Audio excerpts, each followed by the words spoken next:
अस्सलाम वालेकुम। अक्सर बच्चे अपने पंजों के ऊपर चल रहे होते हैं, यानी कि टो वॉक कर रहे होते हैं। आपने नोट किया होगा कि कुछ बच्चे जब चलना शुरू करते हैं, तो वो अपना पंजा रखते हैं, अपने टोज़ आगे रखते हैं, लेकिन उनकी हील ग्राउंड के साथ कॉन्टैक्ट में नहीं आती।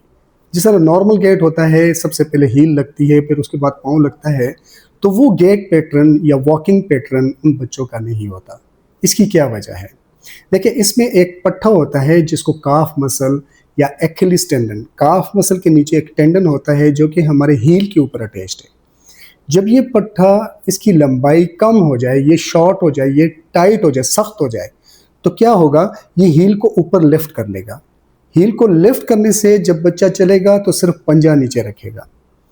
इसकी वजूहात कुछ हो सकती हैं, जिस तरह सेरेब्रल पाल्सी, अगर कोई बच्चा पैदाइशी माजूर है या किसी को स्पाइनल कार्ड के इश्यूज़ हैं, और मेजॉरिटी केसेस में इसका कोई कॉज नहीं होता, फिर भी बच्चा अपने पंजों के ऊपर चल रहा होता है, तो मेजॉरिटी में कॉज कोई नहीं होता।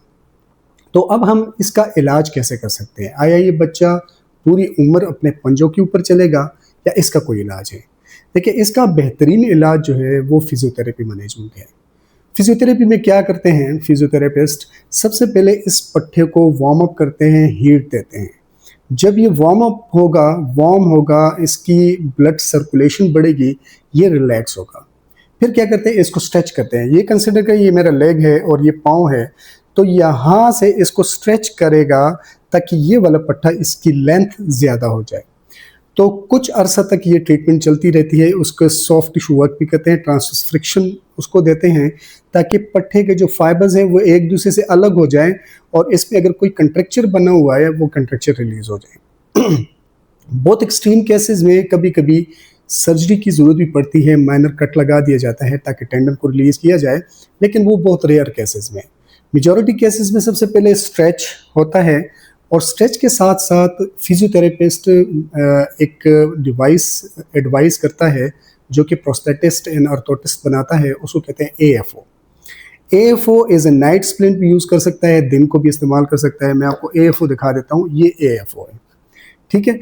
ये बच्चे के पाँव का नाप लिया जाता है, फिर उसके अकॉर्डिंगली एंकल फुट आर्थोसिस, इसमें एंकल जॉइंट और पाँव सारा आ जाता है। इसमें पाँव को अंदर रख के प्रेस करके सबसे पहले स्ट्रेचिंग करनी है ताकि पट्टा रिलैक्स हो जाए, फिर इसके अंदर रख के उसको बांध लेते हैं, ठीक है। ये कंप्लीट एएफओ है, इसके ऊपर बेल्ट्स भी है।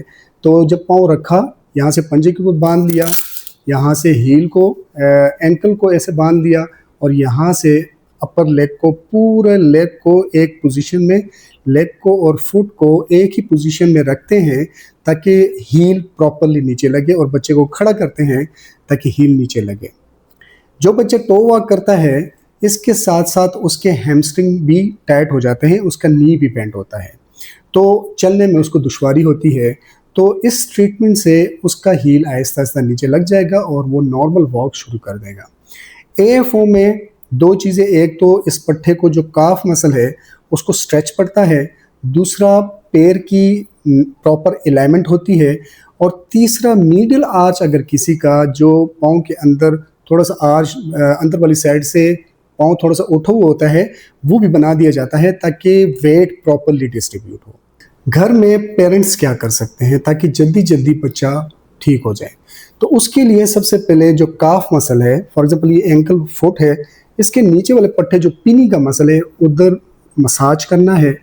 पहले हीट दे दें, गर्म टकोर, फॉर एग्जांपल रेत गर्म करके कपड़े में लपेट के रख सकते हैं, नमक गर्म करके कपड़े में लपेट के उसके ऊपर रख सकते हैं, या मशकीज़े में गर्म पानी डाल के वो रख सकते हैं। उससे ये पट्टा, इसकी ब्लड सर्कुलेशन इम्प्रूव होगी, ये रिलैक्स होगा।